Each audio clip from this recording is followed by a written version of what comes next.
We are your hosts. I'm Wade Nomura. And I'm Debbie Nomura. Come with us as we discover what makes Carpinteria so unique. Join us as we experience Carpinteria living.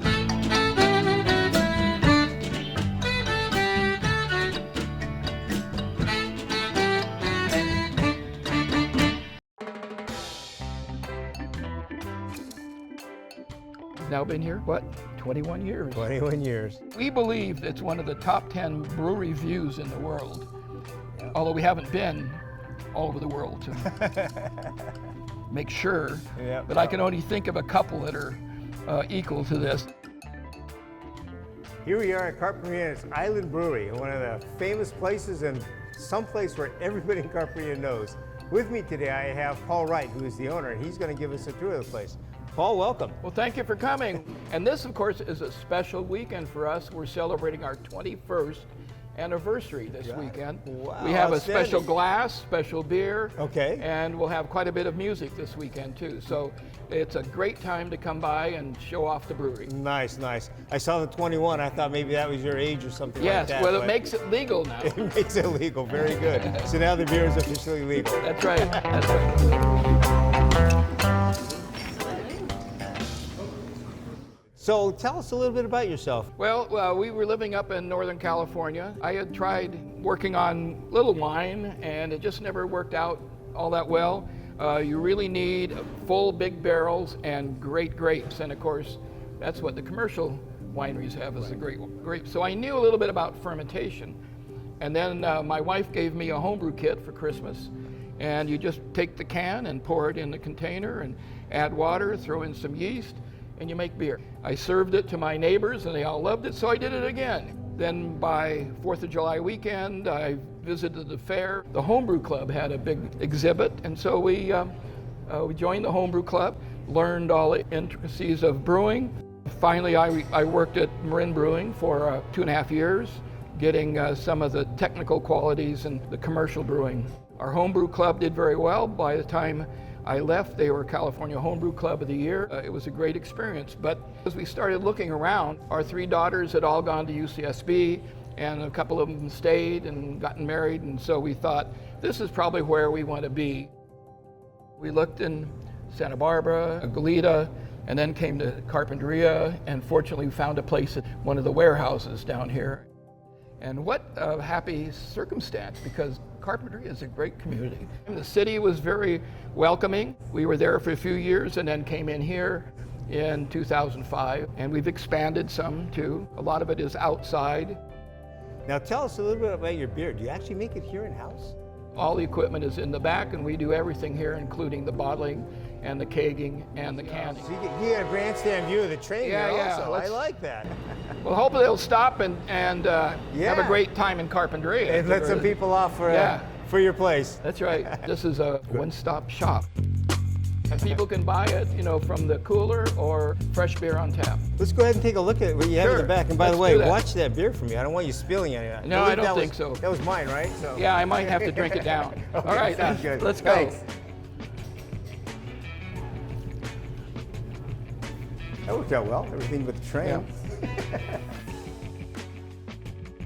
Product ready to go. This is the new cooler. And the new cooler. And you can see it's loaded with some kegs, and well, this will move through very quickly. What? Okay. Yeah, we produce the beers, the ones that we have ongoing relationships with, and so it's easy to decide which ones to brew next.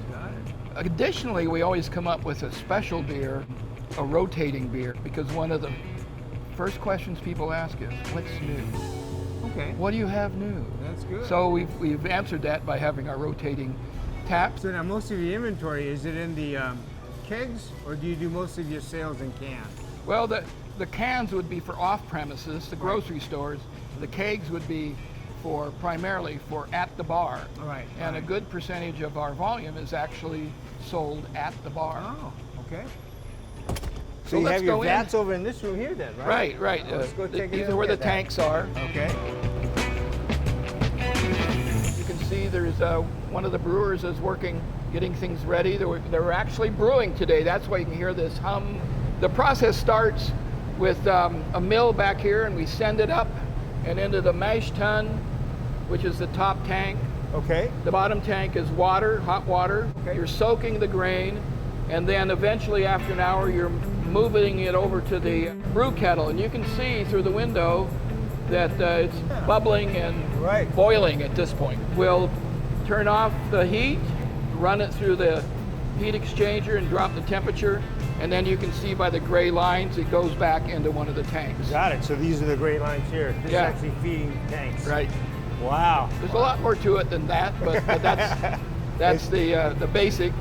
And then these tanks in the back, the short ones, were from our original brew house. Okay. This is a 15-barrel system, and those are 15-barrel tanks. Got it. Okay. A barrel is 2 of these kegs. Okay. It's 31 gallons. Okay. It's a strange number. Anyway, over time, as we increase production, we bought these bigger tanks, which are 45 gallon, 45 barrel, and these are all fermenters here with Okay. the cone on them. This one happens to be a 30 barrel, that was later. Eventually, we'll filter the finished beer, bring it back to the squatty little flat tanks, carbonate it, and then can, bottle, and keg it.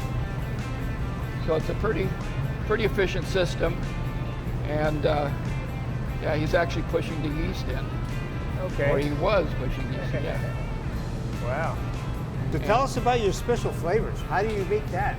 In a normal beer like this, the color and things come from some grain that has already been roasted or cooked at a higher temperature to add color. You just blend the base beer grain with the color grain and develop a color like this. And it could go all the way to a stout, which is totally black because of the grain. So that's all based on grain. Now anything beyond that, in our seltzers, where we do add some flavoring, there are some companies that produce very fine flavors. Okay. And it's not a mash of any kind, it's just the flavor. So we can add those flavors and it's still not going to add any color to the, because our seltzers are perfectly clear. Got it. Okay. So we do a little of that too. Okay. This is, I don't know how far along this tank is, but it bubbles. You can see that that's CO2. Because got it. one part of fermentation is that the yeast consumes sugar and produces CO2. So we let that off into the atmosphere. Okay. Then at the end, when we're ready to can or bottle, we add CO2 back in Interesting. from these tanks here. So we have to purchase CO2. Even though you're giving it away. That's right. It doesn't make any sense. Not at all. But that's business, I guess. The big brewers do capture the CO2, but they don't have the machinery to do it down at my level. Yeah, I can see that. It'll definitely be pretty sophisticated. Yeah, so that's just one of the little funny things about brewing. It's crazy. Now you have some, these are stainless, and then this one here is, Well, it's Copper? copper clad. Everything on the inside is stainless. oh, gotcha. That's for looks. Got Because it. this brew house was designed to be, out in a restaurant setting where people would look at it. They do look impressive. Yeah. It served us well. Yes, no, that's great. Let's go back out in front. Yeah, we let's can go see talk what some the, more. Sounds good. On the See patio. The retail area. This is where you host That's the right. big parties. We've been able to expand it some, and it's where people come and hang out. Our license allows minors. In addition to the patio, we have the conference room people can rent. Looks like you have quite a few sitting areas here too. You Yes. must fill this up pretty consistently. We do. Occasionally we'll have bands with dancing Yeah, there you go. on the weekend. Now would that be your band? No, Just not checking. ours. Now I noticed you stopped on the way back. You pulled a couple of these Sure. beer samples. Well, this is the Return to Paradise. This is our anniversary beer. Nice. And in 6-packs, we designed the label. Then the other one that I wanted to mention is the hop liner. And we designed this beer to be put on the surf liner. The one that just came by. Yeah. They have some then. So you probably can check on there right now. There you It'll go, we'll have right. some of this beer. Right. But this is a hazy IPA, and that's available on the train. And you can see we even have a little picture of the train on here too. Oh yeah, that's nice. Now, who Yeah. does your labels for you? You do a great job. Well, this one was, we'd had a development program for those labels, but all of these, Lori primarily. Really? My daughter does Your a lot of daughter those. does it? Yeah, this would be one of our rotating, one-offs. You call yourself Island Brewery. Right. Where'd you get the name? There's actually 3 reasons. Cheryl and I met and dated and were married when we lived in Hawaii. Okay. And so we were there over a period of 3 years. Our first daughter was born there. And then looking out of our original warehouse over the marsh, there were the islands out there. So it's really the Channel Islands that we're talking about. Right. And then the island vibe, that's the good. whole idea, laid back, pleasant place to come. We get all kinds of people. I am a regular here, I would say. Okay. I come pretty often. So what brings you to this place? The vibe in here is awesome. It was, if I knew about this place when my children were little, it would have given me a little bit more freedom to be outside with my kids and be where there's other adults while my kids are playing. There's a great kid room here, and there's the Carpinterians that come here. They're all so sweet. Everybody has a smile or something nice to say, or someone. I think what makes it special, a lot of the breweries around, very few of them are multi-generational. Exactly. It's usually just one cause, and that's drinking, so.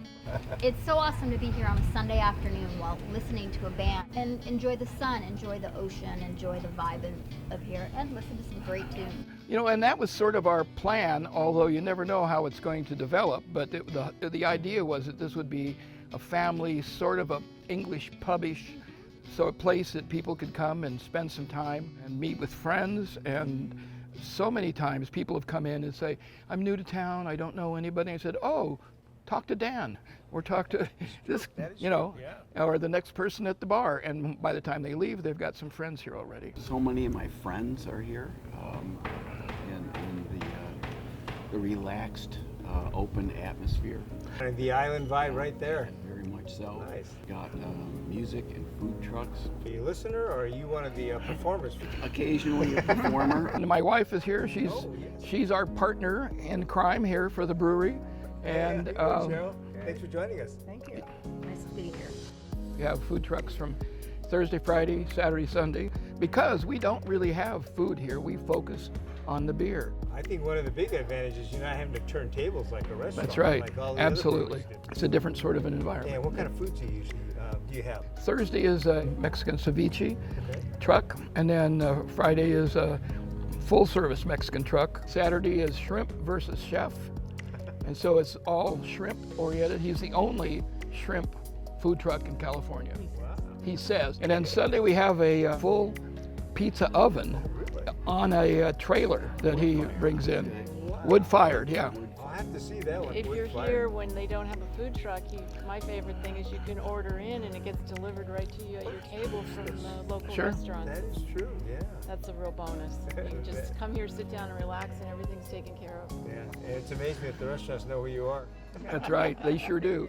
Hang out, have a beer, and communicate. And for that reason, we don't have any televisions or anything. You did a great job of it, by the You way. have to, I you love have to that start, one. you have to talk to people, That's right. It's a great thing. Well, Wade's a good place to complete our tour at our best awards here. World Beer Cup, which is one of the largest beer competitions in the world. We won a gold medal for our Starry Night Stout, which is this one right here. The Stout, and we've also won a gold medal at the Great American Beer Festival, which is only American beers. This is all Great American Beer Festival. The other wall has other competitions that we've been successful in. And it's something that we do on a regular basis just to kind of, even if we don't win anything, we get feedback and they'll tell us what they thought of the beer. And of course we can accept that or reject their, their ideas. What do they know anyway? Yeah, exactly. we do go to a lot of the competitions and we've been successful on a lot of them. Great. Well, Paul, thank you very much. Congratulations. Thank to you. Thanks Thank for you. having me. Sure appreciate Thank you. it. Thank Yeah, you for your thanks, time, guys. Wade. You're very welcome. Let's go have that beer. All right, let's do it.